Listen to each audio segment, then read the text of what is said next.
Terima kasih Anda masih menyaksikan Kompas Petang, Saudara. Kabid Humas Polda Metro Jaya, Kombes Ada Ari mengonfirmasi kehadiran Rismon Sianipar ke Polda Metro Jaya untuk pemeriksaan sebagai saksi dalam kasus tudingan ijazah palsu Joko Widodo. Ada Ari menyebut RS masih dalam proses pemeriksaan untuk pengambilan keterangan dan klarifikasi terkait tudingan ijazah palsu Joko Widodo. Rismon diperiksa penyidik Subdit Kamnek di Treskrimum Polda Metro Jaya sejak pukul 10:20 pagi tadi. Rismon Sianipar menjadi salah satu pihak yang dilaporkan Jokowi atas pencemaran nama baik.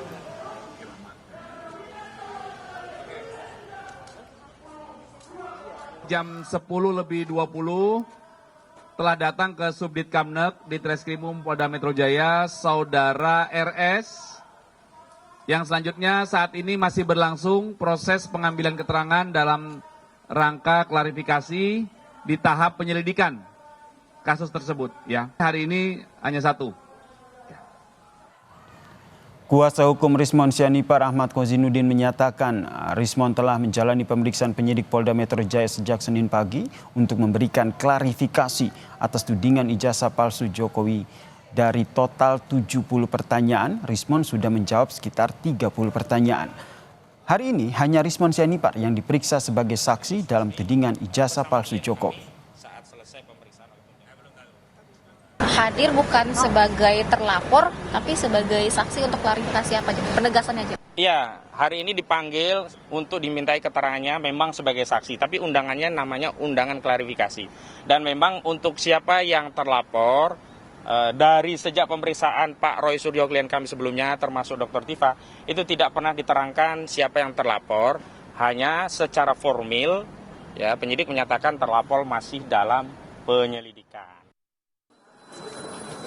Tim pembela ulama dan aktivis TPUA mendatangi Bareskrim Polri usai aduan mereka atas ijazah Presiden ke-7 Joko Widodo dihentikan penyidikannya. TPUA menyatakan penghentian penyidikan atas ijazah Jokowi adalah cacat hukum. Wakil Ketua TPUA Rizal Fadilah menyebut total ada 26 poin kebenaran atas hasil gelar perkara dan penghentian penyidikan dari ijazah Jokowi. TPUA meminta Bareskrim Polri melakukan gelar perkara khusus terkait dengan hasil pemeriksaan ijazah Jokowi. TPUA juga menyatakan tidak dihadirkannya terlapor dan pelapor serta tidak ada pandangan ahli membuat hasil penyelidikan keaslian ijazah Joko Widodo menjadi cacat hukum.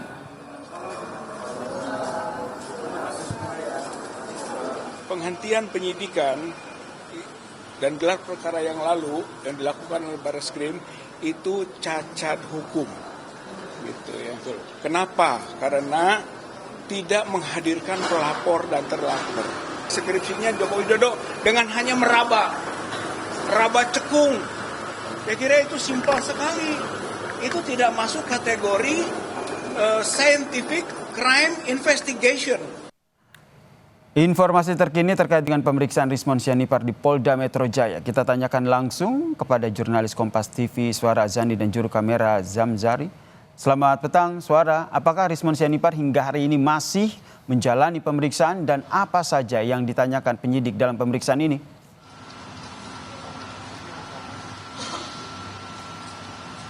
Ya, betul sekali. Hingga pukul 4 sore, sejak pagi tadi, pukul 10, ini kurang lebih hampir 6 jam, Rismon Sianipar masih menjalani pemeriksaan yang sampai saat ini kami mendapatkan informasi oleh kuasa hukum dari Rismon Sianipar. Tadi pukul 3 ia sempat keluar dan memberikan penjelasan begitu ya, bahwa Rismon Sianipar hari ini diberikan pertanyaan, 70 pertanyaan sampai sejauh ini, itu sudah disiapkan oleh penyidik, sudah ada dalam dakar, dan sampai pukul 3 tadi baru 30 pertanyaan yang berhasil dilontarkan dan berhasil dijawab oleh Rismon Sianipar.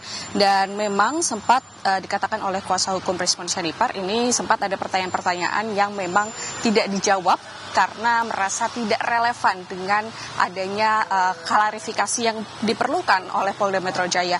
Dan memang undangan ini dilontarkan oleh Polda Metro Jaya kepada Rusman Sianipar itu untuk mengklarifikasi terkait kejadian 26 Maret 2025 yang kemudian dilaporkan oleh Joko Widodo. Dan juga yang tadi dikatakan pertanyaan-pertanyaan ini memang beberapa pertanyaan tidak dialami secara langsung, tidak dirasakan dan tidak ada di TKP Rusman Sianipar saat video yang dilaporkan oleh Joko Widodo di Polda Metro Jaya. Dan saat itu maka dari itu Rusman Sianipar tidak memberikan jawaban atas dari pertanyaan-pertanyaan yang dilontarkan oleh Polda Metro Jaya sampai saat ini. Dan memang dikatakan juga oleh kuasa hukum Rusman Sianipar bahwa sampai hari ini hanya Rusman Sianipar yang dipanggil untuk memberikan klarifikasi, bukan sebagai terlapor. Yasir. Selain Rismon, siapa lagi yang diperiksa terkait dengan kasus ini?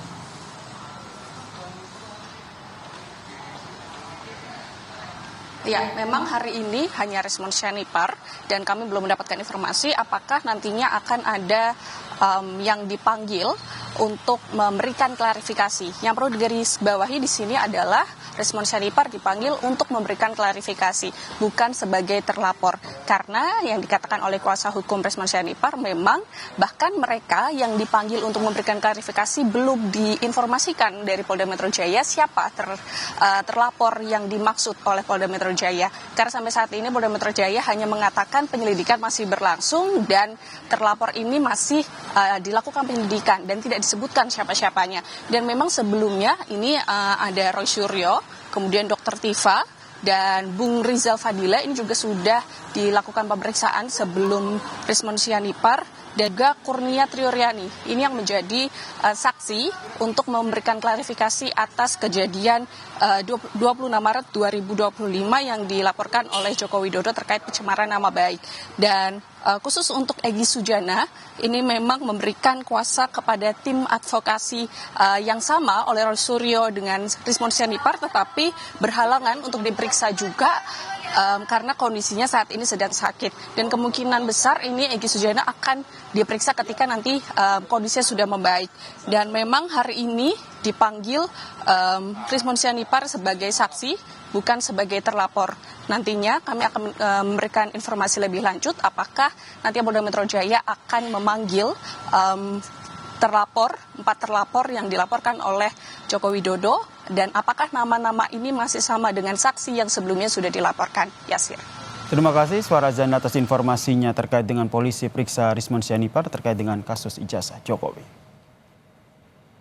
Saudara, Badan Eksekutif Keluarga Mahasiswa Universitas Gadjah Mada Yogyakarta menyatakan Mosi tidak percaya kepada rektornya, Ova Emilia. Mosi tidak percaya dinyatakan BEM KM UGM karena kampus diduga tidak berpihak kepada rakyat, tetapi kepentingan penguasa. Ketua BEM KM UGM, Tio Ardianto menyatakan Mosi tidak percaya kepada Rektor UGM untuk mengembalikan marwah kampus UGM sebagai kampus kerakyatan. Mosi tak percaya kepada Rektor tidak akan dicabut karena ketidakpercayaan BEM KM UGM. Pihak Rektorat UGM hingga sore ini belum memberikan tanggapan atas mosi tidak percaya yang dilayangkan BEM. Kami mencintai Indonesia dan mencintai Universitas Gadjah Mada. Mosi tidak percaya kepada rektor, kami layangkan untuk mengembalikan marwah UGM sebagai kampus kerakyatan, yang artinya harus berpihak semata-mata pada kepentingan rakyat dan bukan kepentingan penguasa. Rektor justru menjawab dengan berdalih bahwa kampus tidak selayaknya melawan pemerintah dengan cara melayangkan mosi tidak percaya dan kemudian menyetarakan keberpihakannya dengan diskusi-diskusi kritis.